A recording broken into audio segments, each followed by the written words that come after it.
그래서 남북 관계의 어떤 돌파구를 여는 것도 한미 동맹과 한미일 굳건한 동맹 위에서 유엔의 안보리 그런 제재라든가 이런 것들도 또 압박을 가하면서 그래서 김정은이 손을 들어야 우리 도저히 못 살겠다 해야 뭔가 이루어지는 것이지 문재인식으로 이렇게 서서서 기면서 저자세 외교를 해갖고는 풀리지는 않을 것 같은데 마침 백신 얘기가 나왔는데 26일 날 수석 보좌관의 수보회의라고죠. 거기서는 백신과 관련해서 또 미국을 씹었어요. 네. 뭐 직접 미국을 지칭하지는 않았지만 세계가 보니까 처음에는 뭐 여유가 있을 때는 뭐 연대니 어찌니 하더니 다 각자 도생이고 국경 봉쇄하고 수출 통제하고 자국 우선주의로 가. 이게 다 미국의 한 일 아닙니까?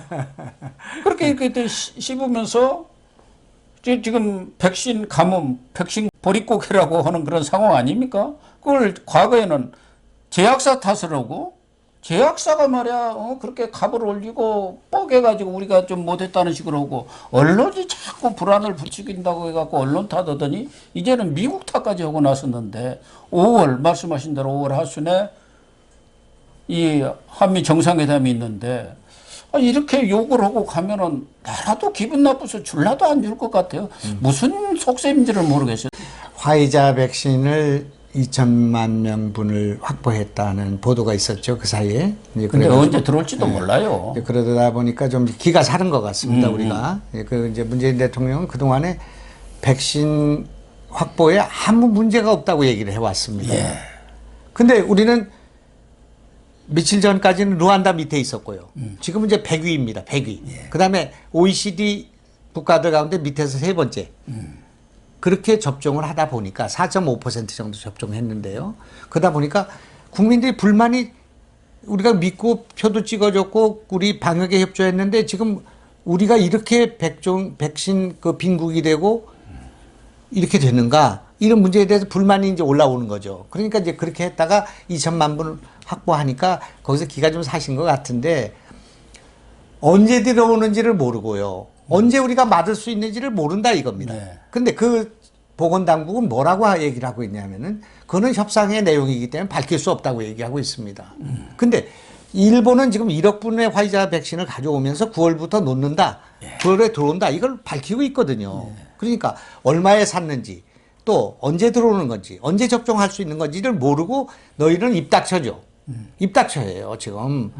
그러니까 국민들이 지금 현재 참는데도 한도가 있기 때문에 그렇게 빨리 들어와서 집단 그 면역이 빨리 생기고 마스크를 벗고 그리고 방역이 경제니까 지금 그 경제를 풀어야 되겠다는 생각을 간절히 갖고 있지 않습니까? 그러니까 문재인 대통령은 그런 것을 국민을 탓하지 말고 또 사재기를 한다고 미국을 탓하지 말고 아니 자국 국민을 우선하고 자기 국민의 생명과 재산을 지키기 위한 거는 우리나라 대통령은 우리나라 국민을 위해서 하고 미국은 미국을 위해서 하는 건데 그걸 비난할 수는 없는 겁니다. 그렇죠. 그렇기 때문에 그런 그 사회 동포 박애주의적인 생각을 갖지 말고 우리 국민을 지켜달라 이겁니다.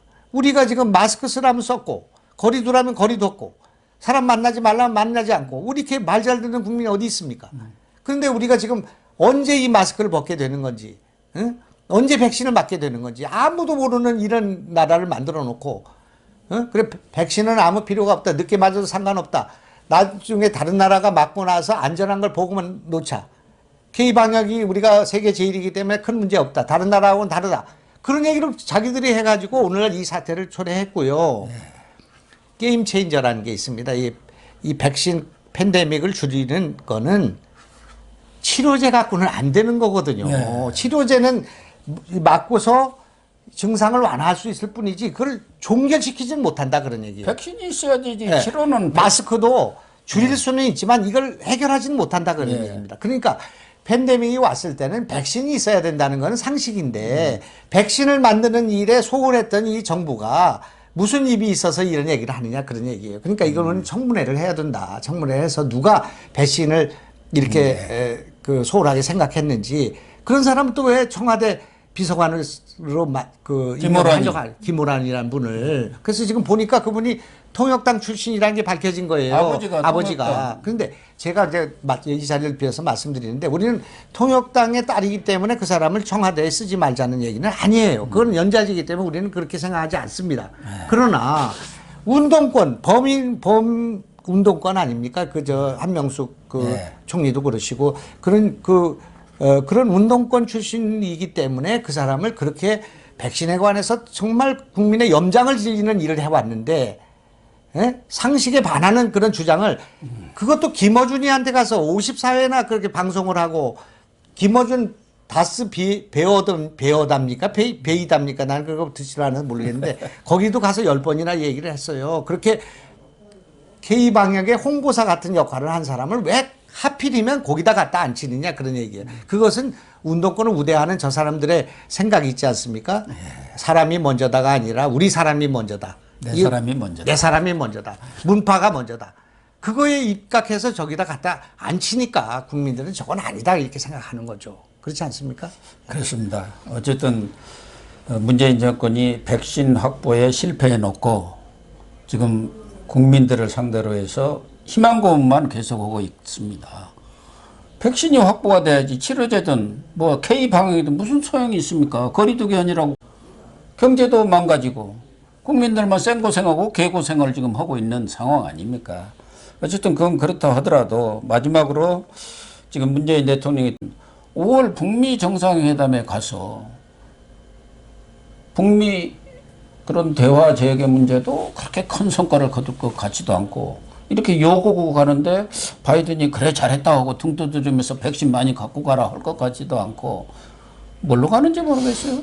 이제 총괄적으로 좀 정리를 해 주시죠. 문재인 대통령이 미국과의 관계를 개선하려고 하면 그 말을 어떻게 하느냐가 중요한 것이 아니라 이제 불신을 당하고 있단 말이에요. 미국의 바이든한테만 당하는 게 아니라 공화당, 민주당 다 당하고 미국의 연구소에 당하고 미국의 지식인들한테 당하고 언론인들한테 한국은 지금 중국 쪽에 서 있다. 정보기관도 마찬가지입니다. 우리나라는 중요한 정보 주지 않는다는 거예요. 그러니까 쿼드라는 게 지금 일본하고 인도하고 싱가포르하고 이쪽으로 선을 호주죠. 호주하고 일본, 인도, 미국. 인도, 일본, 미국 이렇게 걷는 거 아닙니까? 근데 한국 빠졌지 않습니까? 무슨 엣지스 나이는 아니지만 그러니까 이 애들은 지금 믿을 수 없다고 돼 있는 거죠. 쿼드에 들어오라고 하고 있잖아요. 쿼드 플러스 알파에 들어와라. 알파에 들어오라고 하는데 우리가 지금 이런 문제를 국익을 위해서 여러 가지 생각을 해보고 가야 된다 그런 얘기예요. 뭔가 중국 눈치만 보고 있잖아요. 우리가 여태까지 이렇게 생각했지만 이렇게 해보니 북한이 말을 듣지를 않고 중국도 이렇게 되고 이렇게 돼서 이건 안 되니까 여러 가지 노선을 우리는 수정해야 되겠다. 한국의 의견은 잘못됐다 지금. 내가 여러 가지 좀 소홀하고 좀 관념적으로 생각했다. 그러니까 우리는 좀 방향을 틀어서 미국하고 협조를 더 강화해야 되겠다. 그런 조치, 그런 그 논의를 프레임을 바꾸는 노력을 하면서 정상회담을 해야지 되지. 지금같이 똑같은 얘기를 하면서 가서 씨도 안 맥힐 얘기를 하고 있으면 그게 되겠는가 말이에요. 그러니까 지금이라도 북한 핵 문제에 대해서 그 완벽한 비핵화를 주장을 하고 이 문제에 관해서는 한미일 공조를 지키겠다. 그리고 미국의 그런 문제에 대해서도 우리는 협조하겠다 하는 생각을 가지고 가서 백신도 좀 얻어오고 뭐 이 반도체 무슨 전쟁도 좀 우리가 주도권을 가지고 할 수 있도록 해야 되지 않겠습니까? 그러니까 그 이재용 풀고 또 그 한국 외교에 대한 프레임 자체를 좀 바꾸는 그런 노력을 해야 된다. 그런 말씀을 드리고 싶습니다. 예, 전적으로 공감을 표명을 하고요. 문재인 대통령이 우리 고영신 TV를 좀 봤으면 좋을 텐데 뭐 본인은 바빠서 못 볼 테니까 비서관들이라도 김영환 전 과기부 장관에 나오셔서 이렇게 얘기하는데 완투가 있습니다. 일리가 있습니다 하고 이렇게 보고 좀 했으면 좋겠는데 그렇지 않겠죠. 그 사람들은 이쪽에 고영신 선생님 말씀은 좀 들을 것 같고 저는 안 들을 것 그런 것만 보는 모양이야. 다스베이다 무슨 김어준이 그거 제가 무슨 이제 너블너블하고 머리 또 좀 잘랐으면 좋겠던데. 문재인 대통령이 안 들으시겠지만 누가 전달하라고 얘기하겠습니다. 하산합니다 지금. 예. 문재인 대통령이 지금 산에서 내려오셔야 됩니다 지금. 옳은 말씀입니다. 10개월 내지 11개월 내리는데 내려올 때 짐을 4사람을 덜어내고 와야 된다 이거예요. 하나는 김원웅입니다. 예? 네. 그 광복 네. 그 회원들한테 목살 잡히는 김원웅. 그다음에 피의자로 전락한 이성윤. 예. 그 사람은 이제 검찰총장 임명하면 안 됩니다. 예? 할 것 같지 않습니까? 예, 그러니 그거 안 됩니다. 그다음에 김어준. 이분은 지금 감사원 감찰 진행되고 있고 암행어사 박문수, 최재형 감사원장의 감찰을 받게 돼 있습니다. 예.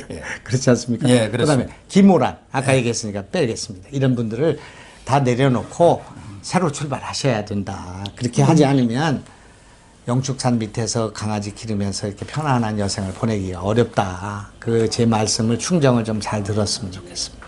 문재인 대통령은 이제 대통령 퇴임 후에는 잊혀진 인물이 되고 있다. 무슨 유행가 가사 같은 그런 얘기를 해서 이제 저쪽에 양산 사저로 내려가겠다는데 거기서도 지금 반대 데모가 일어나고 있지 않습니까? 그리고 우리 국민들이 잊을 수가 없는 사람이에요. 계속 불러내가지고 끝까지 문제를 추궁해 퇴임 후에도. 제가 이번에 민주화운동유공자 반납하면서 보니까 제일 가슴에 꽂히는 분이 기무사의 사령관 이재수라는 분이에요. 그분이 왜 죽었지? 세월호 가족들 사찰한다고 해가지고 자백하라고 해가지고 수정 채워가지고 끌려다니는 거 보고 군인이 사성장군입니까? 삼성장군입니까? 이런 분이 삼성장군. 정말 군인이더라고요, 그분이. 이 군인은 말하지 않는다고 변명하지 않고 유서 남기지 않고 목숨을 끊었잖아요. 그런데 그 사람 가족들은 이걸 어떻게 잊을 수 있겠습니까? 죽을 때까지 잊지 못하는데 어떻게 이런 일을 벌인 사람들이 잊혀져 가지고 강아지 기르고 산책하면서 할 수 있겠습니까? 불가능한 일입니다. 그러니까 빨리 이런 그 결자 해지를 하시고 역시 조금 국민을 통합하는 노력이라도 하고 가셔야 된다. 그런 말씀을 드리고 싶습니다.